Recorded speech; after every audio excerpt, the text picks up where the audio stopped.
Assalamualaikum, my name is Nur Suhaima binti Nur Salim, metric number 271515. So first of all, I'll start with the introduction part first. The term of LGBT stands for lesbian, gay, bisexual and transgender. This initialism is used for the gender and sexual identity as being as a function to those who are non-heterosexual, which is not the male and female. There is a popular variant which is LGBTQ is also used to identify this inclusion, which is the letter of Q means questioning the gender identity.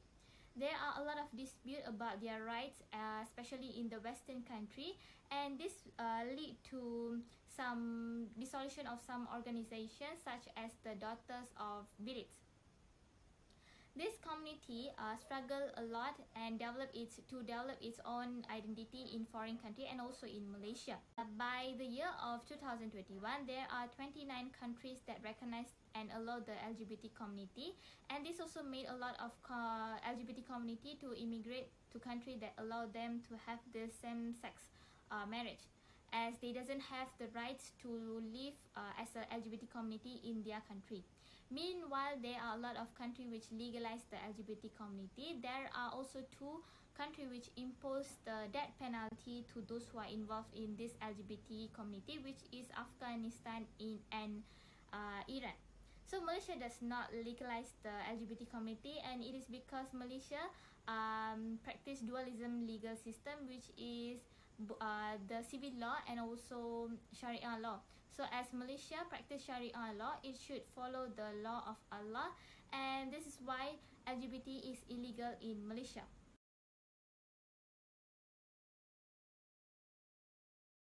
Hi, Assalamualaikum and a very good morning. I bid to Associate Prof. Dr. Azhar Alias and my fellow friends. Here I will continue the presentation on my part, which is about analysis on why LGBT is prohibited according to the Al-Quran and As-Sunnah. First and foremost, I will talk about why this LGBT is morally and ethically wrong. If viewed from a moral point of view, it is certain that LGBT behavior is a matter that contradicts morals as a Muslim. This is because when a man has sex with a man and a woman has sex with a woman, is the matter seen as a matter of advocating virtue and good morals? Of course not. This is because it is a bad morality that is clearly forbidden by Allah subhanahu wa ta'ala, who is all-knowing. Besides, there is a warning and also a story revealed by Allah subhanahu wa ta'ala in the verses of the Al-Quran in Surah Al-A'raf, verses 80 to 84, which tell us about what happened to the people of Prophet Lut, whose people are very fond of practicing homosexuality. Furthermore, from an ethical point of view, LGBT is an act that promotes unethical behavior. This is because LGBT behavior is something that violates the norms of the world community and ethics taught by Allah subhanahu wa ta'ala and His messengers before us. Also today we can see too many LGBT people have accepted their individual right to continue LGBT activities, but the system and laws are only applied in non-Muslim countries such as the United Kingdom, UK, United States of America, USA, and several other countries. In fact, it is not only the verses of the Al-Quran that forbid this LGBT act, but in the Hadith, there is also a prohibition on this accursed act. The proof can be seen as above. So next I'll present about the Western view on LGBT community. So the Western view on LGBT are actually different from the Muslims view, as the Western people are actually support the concept of LGBT. There is major changes in law for the issue of same-sex marriage and for the rights of LGBT people all around the world. The opinion about the acceptance for this community is sharply divided by two, which is the country and religion. So there was a survey conducted in order to know the support and point of view on the LGBT community by asking some questions. So in many Western countries, there has been increasing for acceptance for this LGBT community or for the homosexuality. So the research conducted finds that there is broad acceptance for this LGBT community in North America and at the European Union. So another evidence that Western country is actually support the LGBT community is the legal status of LGBT all around the world. So homosexual act is illegal in only 70 countries in the world, and in some countries such as United States, there is a anti-discrimination legislation in place in order to protect against the discrimination for this LGBT community. So besides then the legal recognition to protect the LGBT, there is also legal recognition for the same-sex relationship in the Western country. So there is some legal privilege that given to this same-sex couple, which is such as the parenting, adoption, and spouse benefits. So in the year of 2001, Netherlands became the first ever country which recognized and legalized the same-sex marriage, and this followed by several Western countries. So this shows that the Western country is actually support the LGBT community and support the homosexual community. Assalamualaikum and good morning. My name is Nur Atika binti Asmansyah and my metric number is 271053. My part for today's discussion will be in two parts, in Islamic perspective and also the Malaysia perspective. In Islamic perspective, the behavior of LGBT is considered as haram or forbidden action, especially among Muslims. There is a clear statement of punishment in the Quran, which stated in the Surah Al-Lut, where Allah has punished loose people due to their act of disobedience. The sexual intercourse took place between unmarried couple called zina and will be punished with 100 lashes on each person. Allah has quoted in the Quran in Surah Lut, going to man out of desire instead of woman, when the sexual intercourse took place between the same gender, man with man and woman with woman, called as liwat, which also forbidden in the Quran. Muslims should be refrained from doing this action, although in the Quran has clearly stated the punishment and refrain Muslim from doing so. Unfortunately, in Islam, there is no central ruling body to state clear policies regarding issues relating LGBT community. Although Islam has international bodies such as Cairo Declaration on Human Rights, which CDHRI, which refer to a piece of document consists of human rights relating to LGBT in the perspective of Islam, the document was not far from guidance from the Quran, Sunnah, since it mostly were related with Hadith and Sunnah. Apart from that, there are another international organisation, namely Organisation of Islamic Conference, OIC, which are established by CDHRI, which consists of human rights in the view of Islam. Unfortunately, each international body has no jurisdiction to control other country on how Muslim countries should rule their country. Therefore, there is no strict rules on how every Muslim country should punish the committers, and the punishment will be differ from each Muslim country since there are no central ruling body.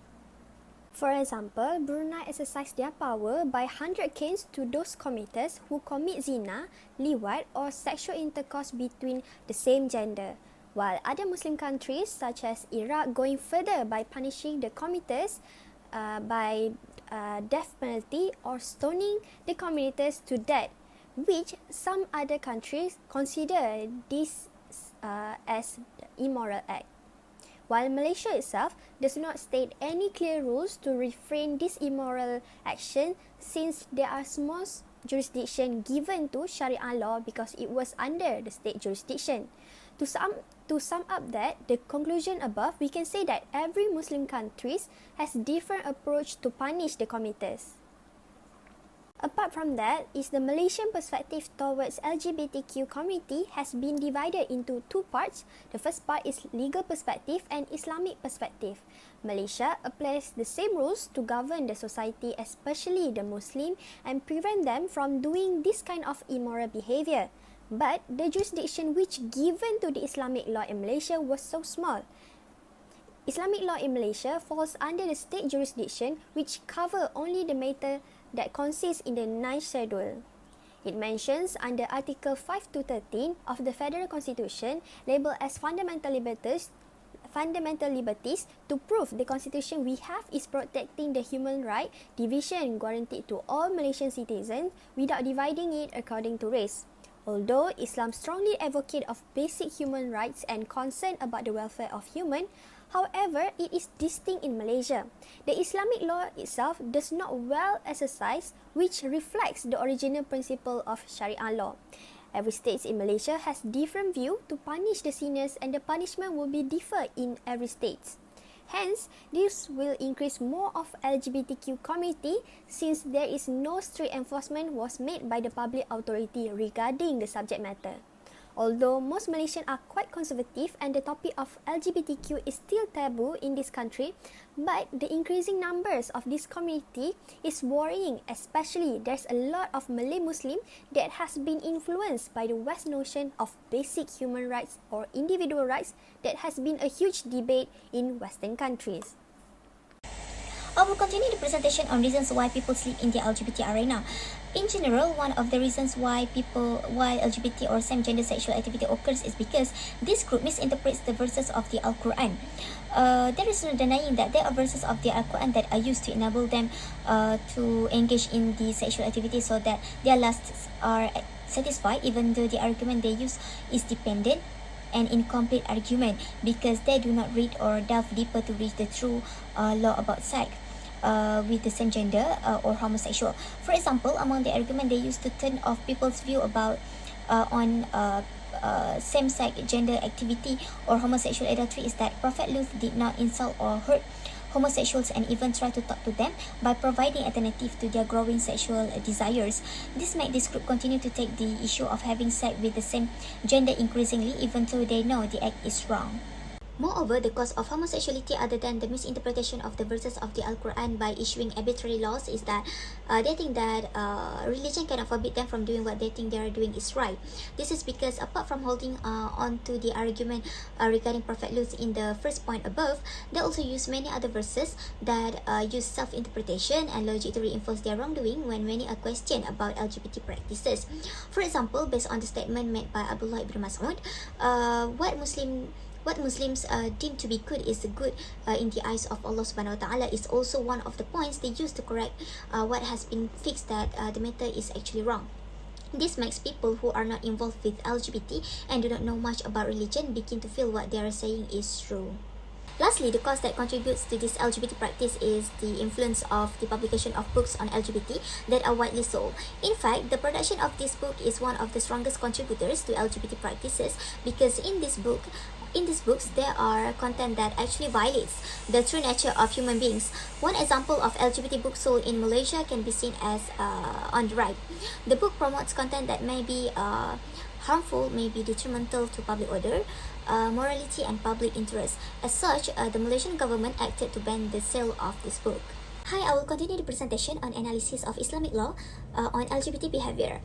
Talks about homosexuality have always ended in punishment for the perpetrators because the evidence of its prohibition, according to jurists, has been established by the Quran as established in the people of the Prophet Lut. Therefore, the imams of madhabs except Hanafi set the death penalty for homosexual perpetrators. While Hanafi views this as immorality that is not determined precisely by Allah subhanahu wa ta'ala, then punish ta'zir, which is teaching, because it is not part of adultery. The scholars of fiqh differ on the punishment of homosexuality. Among them can be seen as on the right. Hi, here I will continue the presentation about the effect of LGBT. There are several effects that can befall individuals who are stuck with this LGBT. I will highlight some effects in different aspects, namely from the aspect of individual, health and religious. First of all, let's look at the individual aspect. The individual aspect can also be known as the personal aspect. In fact, from an individual point of view, LGBT causes a person to have no lineage or legal descent. This is because when someone is caught up with these LGBT activities, they tend to have sex with the same gender as them. For example, male-to-male sexual intercourse and female-to-female sexual intercourse, which in result absence of the fertilization process in which sperm go to ovum to produce fetus. If viewed from the scope of bisexual, which this group is attracted to more than one gender, it has the possibility to produce offspring, but it has problem in terms of determining who is the father of the child. Secondly, let's look at it from a health aspect. When we talk about health aspect, there is actually a lot to talk about, especially when it involves intimate activities that are against human nature. In fact, the great effect of this LGBT is that it is capable of causing sexually transmitted diseases, STDs, because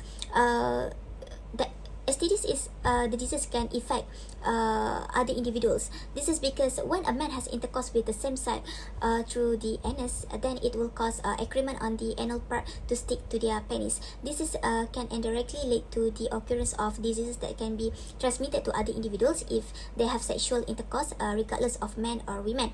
In this context, if the men are gay or bisexual, they are most likely to get syphilis, gonorrhea, and so on that come from their genital. Lastly, if viewed from a religious aspect, the effect of LGBT can open space for human beings to get the wrath of Allah subhanahu wa ta'ala. This is said so because every act that is forbidden in religion, if done, will get the wrath of Allah subhanahu wa ta'ala, because Allah subhanahu wa ta'ala himself said in the Quran not to violate the true nature of man. For example, same-sex intercourse has been forbidden in Surah Al-A'raf verses 80 to 81. And in this surah, there is also a statement about the punishment imposed on those who have sexual intercourse of the same sex. I think that's all from me. Thank you. I will pass the presentation to the next presenter. To the last part of our discussion, which is the conclusion part. So, Sharia law clearly forbidden the sexual acts between the same gender, and this is because the Muslims should avoid themselves in the LGBT community, is because Muslims should not doubt what Allah has prescribed, and Muslims should actually know that there is a great wisdom in what Allah has forbidden, and the Muslims should accept the fitrah and should avoid LGBT as it is against the natural disposition of Muslims. Even there are some influence occur for the Muslim, which is from the Western countries, the Muslims should avoid this forbidden culture. So the spread of homosexuality, it can actually cause diseases such as cancer. So those Muslims who involved in LGBT community should be punished, as penalty in Islam can give realization and can be being a mechanism to avoid the act to happen again in the society. So finally, Muslims should follow all the orders that Allah gave and should consider Sharia law and Quran as a guidance to live as a perfect Muslim in their life. So that's all from our group, and that's the end for our discussion.